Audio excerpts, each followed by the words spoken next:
欢迎来到新兴消息频道，请订阅频道，所以大家不要错过当天最热门的新闻。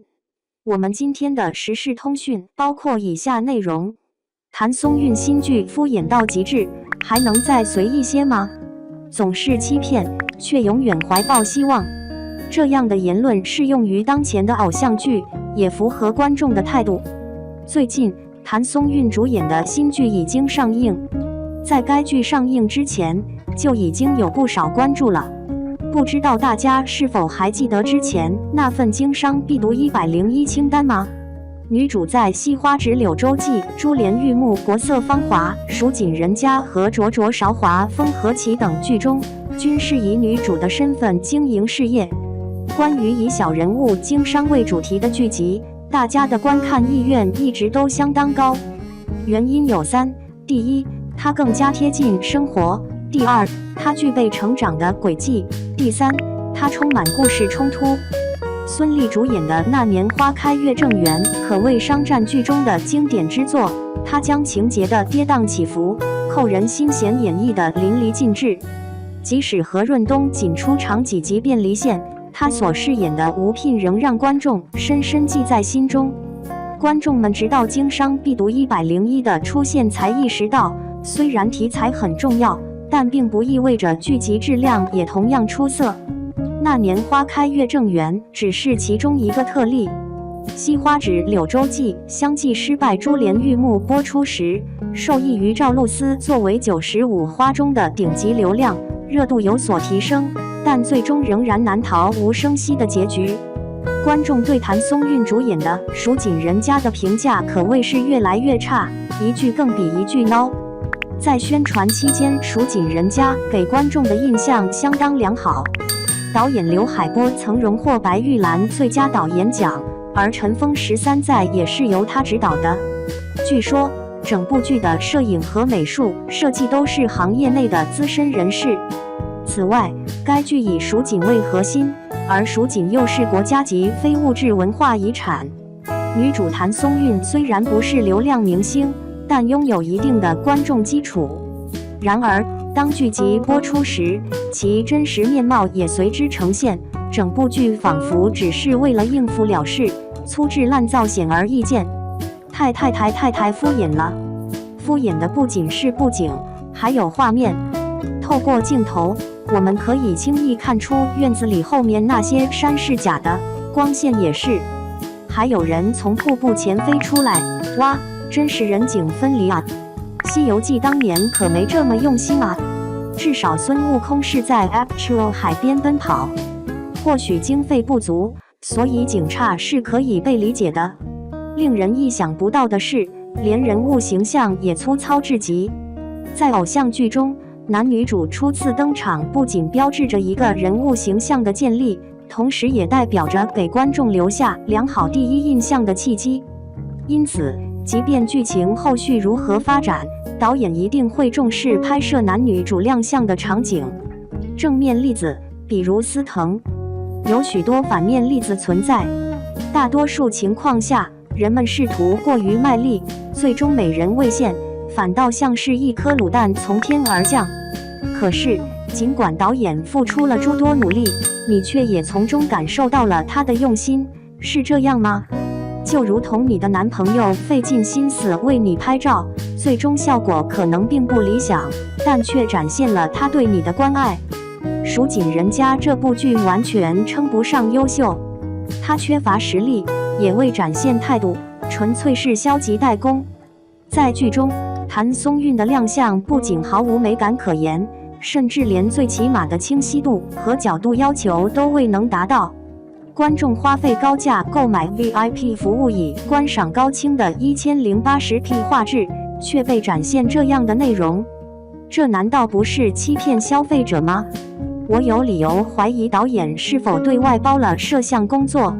幸运的是，导演在对待所有人时都表现得公平公正，不会有任何差别对待。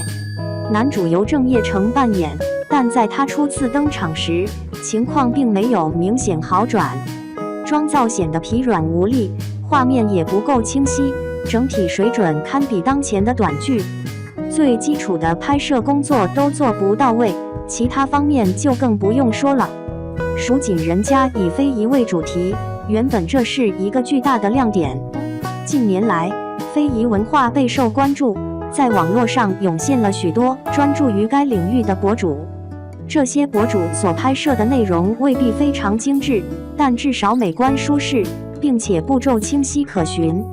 李子柒无疑是这一领域的翘楚，观看他的视频不仅赏心悦目，还能学到许多新知识。但是，当你怀着同样的期望观看蜀锦人家时，就会发现这样想是多余的，倒不如重新回顾一下短视频。剧中随便拍2下，摆几个姿势，然后标记一下，完全不用费劲，就能给蜀锦打上名号，简直比在上班时间蹲厕所摸鱼还轻松。四川文化旅游厅依然努力推广，希望能借此机会让更多人了解并关注当地的蜀锦工艺。欺骗他人是一种罪恶行为。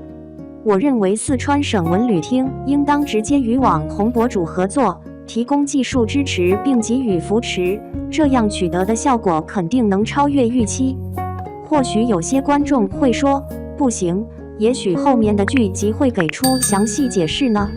这部剧最多只能让人忍受前2集，由于剧情也十分粗糙。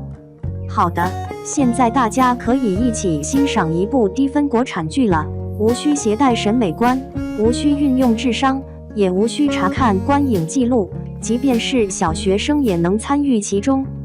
女主角季英英是浣花染坊的千金，她父亲有一手出色的技艺，享有景王的美誉。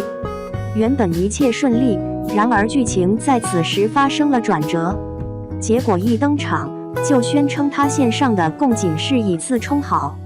哎呀，根本不用审问，也无需抓捕，可以直接当场割喉。短短3分钟，女主的父亲就离世了，工作效率真是极高。接下来，女主与母亲和哥哥相依为命，开始了孤苦无依的艰难生活。几年之后，画面变换，女主角逐渐长大，谭松韵终于登场了。谭松韵所选的赛道并无问题，许多内地娱乐圈的女明星一味追求瓜子脸或尖脸，忽视了自己的审美标准。相比之下，谭松韵的脸型较为圆润。尽管圆脸通常被认为带有年轻和幼稚的特征，但它也可以成为一种优势。她在出演《甄嬛传》时，实际年龄是21岁，但在剧中扮演一个14至15岁的角色。她在26岁时出演《最好的我们》，扮演高中生时也十分合适。在《以家人之名》中，她扮演的角色是一位29岁的女性，同样表现得十分自然。她的外貌具有双重特色，一是她的长相不是那种典型的美女长相，但她的气质却十分温和和蔼，邻家女孩般的可人外表，让人感到亲近，毫无距离感。这是她的外貌优势所在。例如，赵露思也是一个很好的例子。尽管赵露思被归为普通女性的行列，但她之所以能够从95花中脱颖而出，凭借的并非美貌，而是圆脸的可爱之处。当初在长歌行中，她之所以能够脱颖而出，正是因为她自身的独特魅力。然而，她想不开，执意要比美，最终得不偿失。虽然外表变得更加精致，但却失去了原有的优势。在内娱，美女众多，如何能够与他人竞争呢？与赵露思相比，谭松韵在智慧方面更为出众。从出道以来，她的外貌一直没有改变，始终如一。此外，她经常选择一些适合自己、活泼可爱且伶俐的角色，因此她的演技也足够出色，生动自然。因此，尽管她未能跻身流量明星行列，但却拥有一定的观众基础。她凭借最普通的牌，打出了最优的成绩。在《锦衣之下》中，干练开朗的女捕快深得喜爱，因其聪明、独立且有能力。在《向风而航》中，她同样表现出直率和可爱的特点，大家都称赞她的表演令人愉悦。总之，只需看到他的面容，便可明白他不会演绎傻白甜角色，也不会演绎矫揉造作的人物。尽管他的人气很高，但如果选择的剧集不佳，最终仍难以提升，甚至会消耗观众的信任。在《蜀锦人家》中，谭松韵扮演的季莺莺是一个聪明、活泼且有主见的角色。想一想剧中是如何展示她的聪明才智的。他们一群人在别人地界悄悄地漂白丝，从容不迫，欢声笑语，甚至边洗边唱，仿佛一切尽在掌握之中。等到主人家的管事一到，立即撒腿就跑。女主最机灵，手持一把伞，笑嘻嘻地迎上前，拦住管事，3下5除2就成功地糊弄过去了。如此简单。完成这一关卡后，紧接着又是一关。花家掌柜前来收购司，他采用了流氓的方式，公然撕毁契约，只按原价的5折收购。女主的哥哥束手无策，一脸茫然。这时女主带着笑容走了出来。她究竟在做什么？她引领掌柜进入屋子，然后用狗来恐吓他，轻而易举地把契约的价格提高到了7折。再次 so easy。 可是他们之前不是已经签署了一份契约吗？现在说毁约就毁约？屋内屋外签了契约的地方不都可以随意毁约吗？你的狗再厉害，总有其他人也养狗吧？编剧对此毫不在乎，他只想展示愚蠢的商业情节。商业无能，甚至连 CP 也无法挽救局面。在第1集中，一位纨绔子弟尝试骑男主的马，并出来调戏女主等人，从而引发了双方的冲突。在紧急关头，男主从天而降，一脚踢飞了纨绔子弟，及时挽救了他的生命。此时马受惊，将纨绔子弟猛地抛了下来，险些使其被尖锐的竹桩刺中。随后男主角优雅地坐在马上，他究竟是如何跃上的马背？画面中完全没有展现跃马的过程，导演甚至连基本的威亚都没有使用，仿佛男主角是瞬间移动了一样。观众带着疑惑问道：编剧，为什么水边会有如此危险的装置？一旦不慎就会致命呢？不要问，只要欣赏男主角的帅气即可。这个问题的答案取决于观众的看法。落水的纨绔子弟委屈地哭泣喊道：他们打伤了你的马。于是男主又一次突然间将女主抓上马，就像被电击了一样。女主吓得大声尖叫，男主才得意地放下人，教育他以后打人时离马远一些，否则马可能会不受控制。编剧急切地喊道：发糖了，发糖了，出现了肢体接触，请大家赶紧磕 CP。 观众嘲讽地说，男主思维出了问题，显然是纨绔子弟自找死路。有许多剧情方面的错误，我就不逐一列举了，大家可以参考豆瓣上的影评，几乎没有人能坚持看完全剧。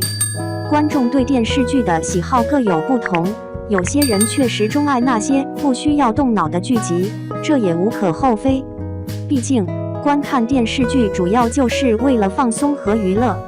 然而坦率地说，如果未来的短剧集都开始追赶电视剧的品质，那么恐怕将来制作方哭都来不及。那时遭受损失的将是制作方，可供选择的机会将会越来越少，到最后所有人都将处于不利境地。